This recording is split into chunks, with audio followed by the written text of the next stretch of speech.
Hello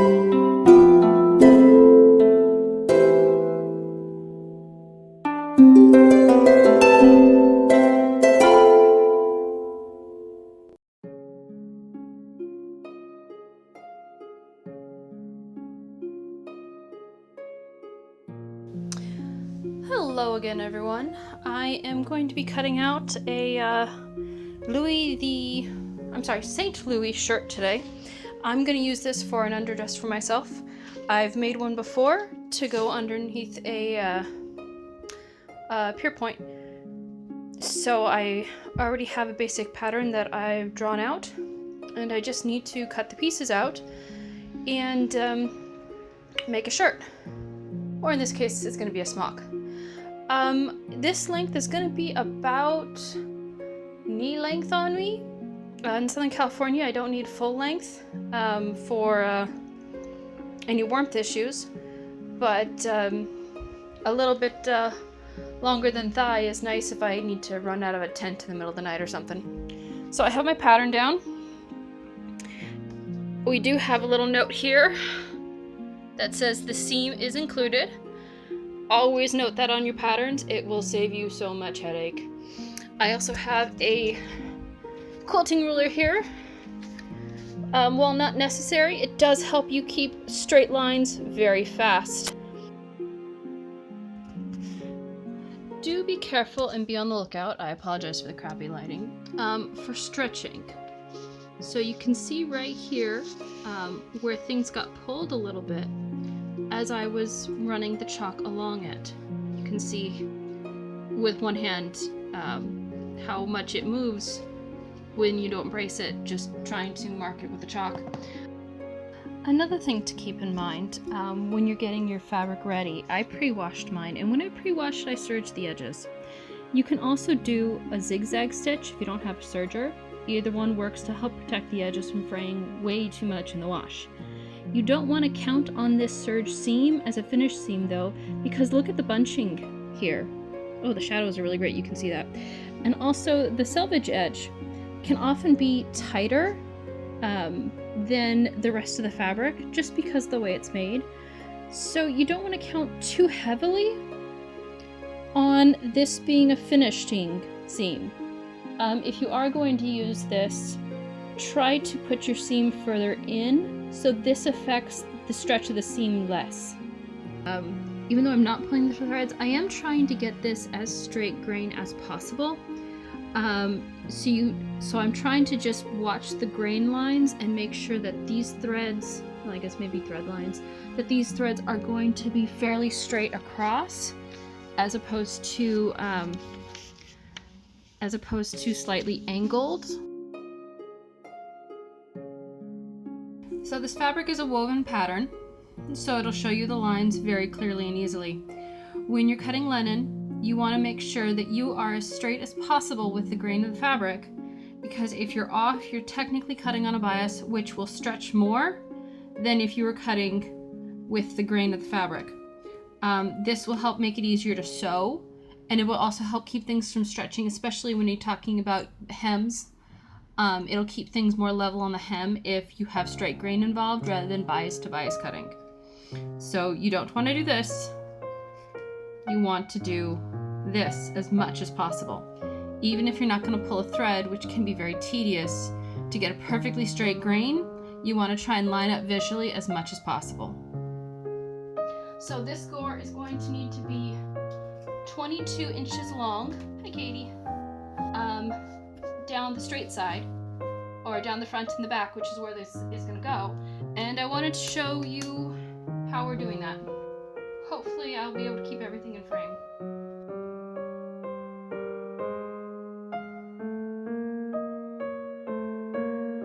Likewise, some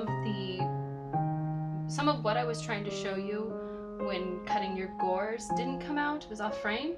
So I'm redoing a little bit of that for you. Just pretend this is a nice clean bit of white linen. So you'll see here we have a selvage edge, just like I was trying to show you on the other side, and then this side is the rest of the fabric. So when you're cutting a gore, you're essentially going to be folding it over, and you're going to cut the diagonal, like this.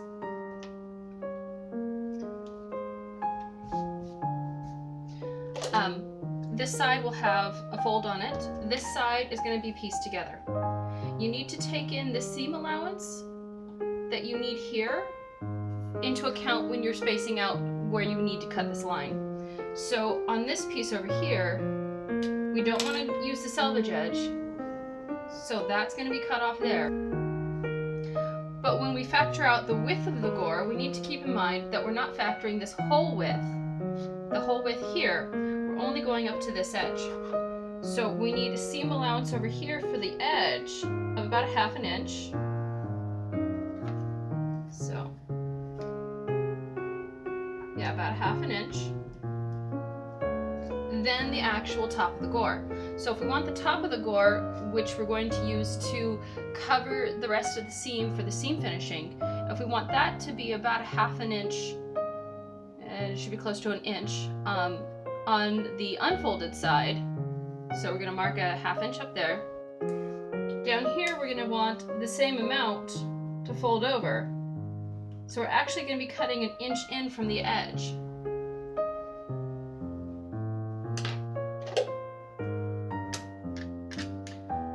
So if we line up our rulers for a diagonal that gets both those points,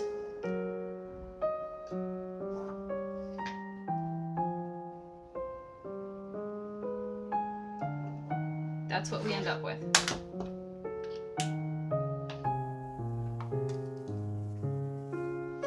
So when we're cutting this, and we're gonna ignore this chunk taken out, we're gonna end up with a triangle, 2 triangles, once they're all sewn together. So down the center, we're looking at 12. Down the side over here, we're looking at more than 12. If we try and line up with this longer edge, it won't be easy when we're actually trying to set the gore in, because it's extra length in that area and won't match the slit that we have marked in the body. So what I'll do in this case is fold the gore over, so the center line will then measure the longer leg, and cut off the excess, so the leg is going to be the same length as the center line. Just imagine this is much neater with nicer fabric. So then we're also going to have a bit more of a gradual curve, or several angles that will make up a gradual curve, that will come in handy when we're actually going to be hemming the bottom of this shirt. And we'll do this with both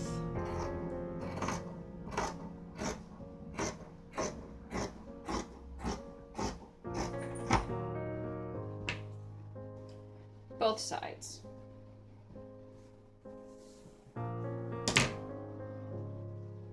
Line up, cut excess. And now once both of these gores are constructed, imagine with me here, they'll look perfect and lovely.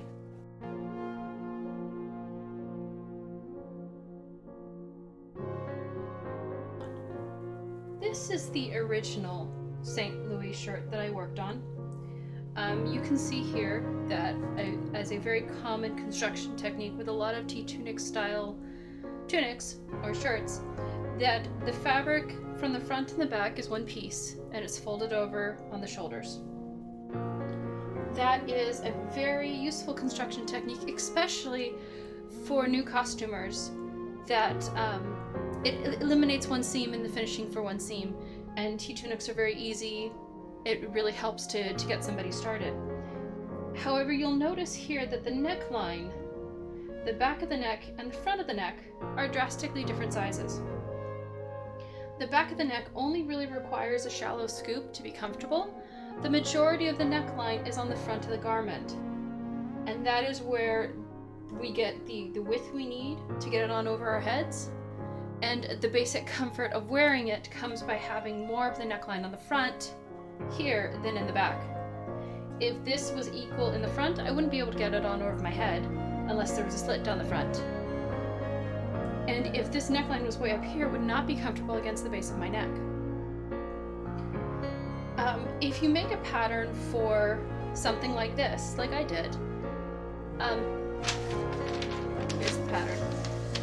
You'll see that while necklines are marked, I'm using the same piece for it. And you need to be able to then mark your necklines, both the back of your neck, no gato, you need to be able to mark the back of your neck and the front of your neckline while still using the same piece can be a bit challenging. There is a historical method and modern techniques that are pretty much the same in order to do this. Historically, something that was done when you wanted to copy one image to something underneath it was you would prick little holes in the top page at all the intersections and along the lines, and then you would take a little bag of charcoal or chalk and pounce it on the design, and the little bits of charcoal would fall through the holes onto the paper underneath, and then you can connect the dots and create whatever it is that you were doing. Modernly, we have a tracing wheel and carbon paper, essentially, in the modern sewing stores that do the exact same thing, except you put your carbon paper underneath it, you take your wheel, which this represents at the moment, and trace your lines. And it goes through the carbon paper underneath and draw those lines on whatever is underneath it. You can also do that without the wheel, as long as you have a sharp knife. Gato, I need you to move. Come on. I have a neckline that I traced out for what the overgarment on this is, the one I'm making now, is going to be. I want to trace this underdress neckline here so it matches what the overdress neckline, which is going to be bigger.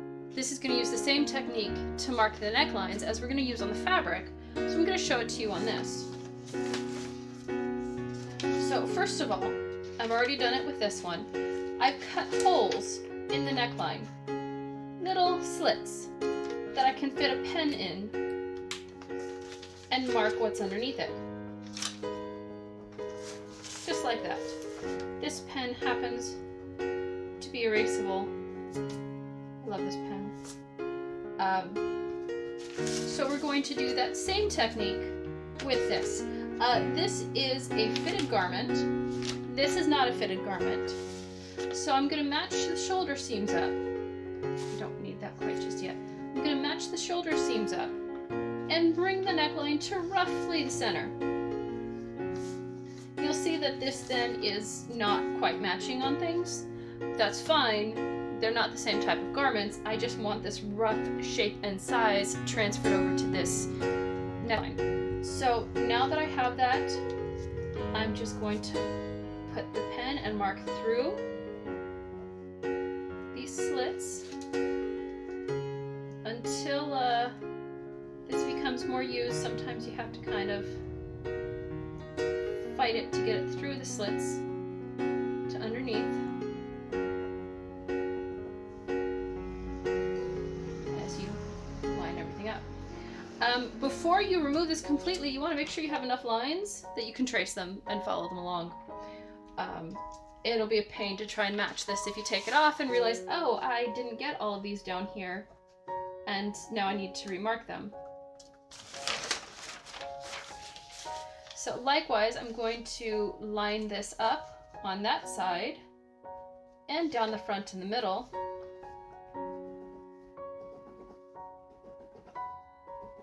And mark through the holes. If you use something thicker than a pen, there's many types of things out there to mark fabric. You might have to cut these slits a little wider.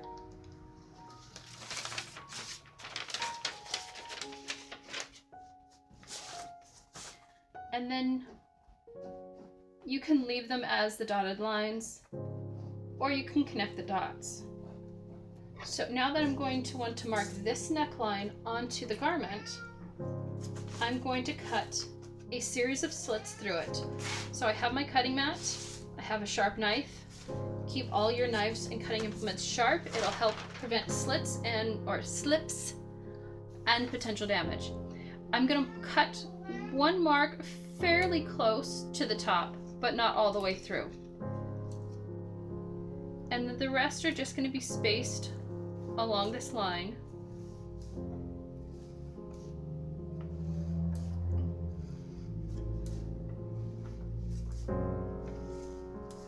If you don't have a cutting mat, cardboard will work as well. Or haven't tried it, but possibly a cutting board from the kitchen.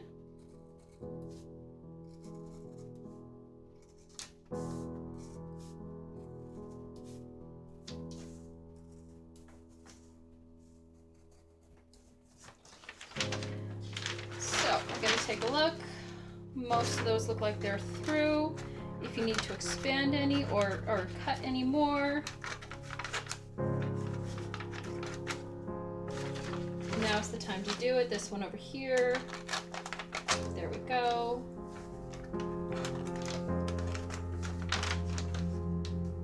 So if you're going to be using something like chalk at this point, I would make your cut a little wider, take that piece out.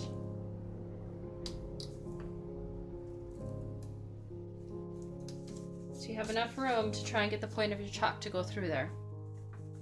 So now that I have this ready to go, I'm gonna place this on top of my shirt, mark the neckline, cut the neckline out, leaving a seam allowance, and make sure it fits.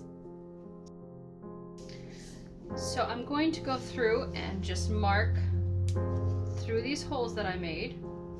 Now that I have this lined up, sometimes finding the holes can be a bit of a problem. I'm worried about symmetry, which things, yes, are more aesthetically pleasing when they're symmetrical. You cut everything in half. I've pinned it down to keep it from moving. So when I cut it, both the right side and the left side are going to be the same angle and steepness of curves and whatnot as I cut things. I'm going to cut with extra room to spare, because then if I can make adjustments to things afterwards.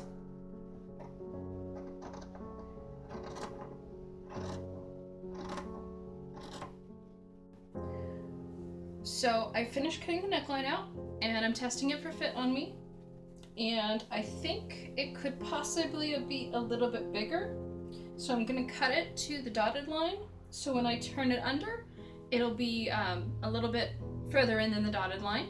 But other than that, neckline feels pretty comfy, back of the neck feels pretty good, so I'll just have to make adjustments and cut it down along the dotted line now. So I cut off the excess fabric, then I went ahead and I folded the edges over twice and pinned them down. I decided I'm going to hand stitch a simple edging for the neckline instead of doing a binding the way the original St. Louis shirt is bound. You can, if it's easier for you, do a binding around the neckline. Sometimes it can be difficult to fold a circle inside, especially twice. One of the tricks is to do it as small as possible. So I folded this over maybe about 1/4 of an inch each time. It'll be a little less, it'll be a little more, depending on whereabouts in the curve it's going to be. I'll be showing you how to do the rest of the stuff, like the very lovely gourd in the front and the back, pardon the wrinkles. And also at that point we'll attach the sleeves and put the gusset on underneath them.